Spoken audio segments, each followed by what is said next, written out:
Gözlerim axtarır seni, her yerde, hər kəsdə. Bir deli kimi mən dolaşıram küçələrdə. Sensiz sərxoş olmuşam sevgilim, ağlım başımdan çıxır. Sensiz sərxoş olmuşam sevgilim, ürəyim yanır sönmür, ürəyim yanır sönmür.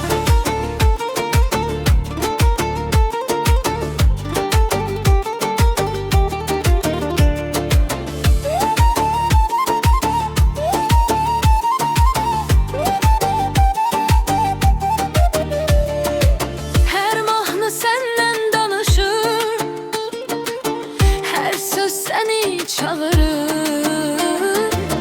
Bu şəhər dar gəlir mənə,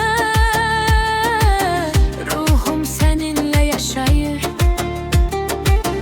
Sensiz sərxoş olmuşam sevgilim, ağlım başımdan çıxır. Sensiz sərxoş olmuşam sevgilim, ürəyim yanır sönmür, ürəyim yanır sönmür.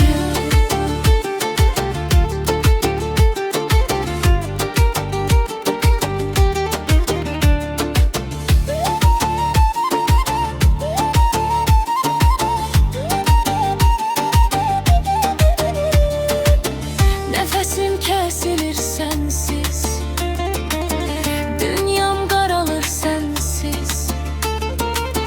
Gel artık gel yanıma,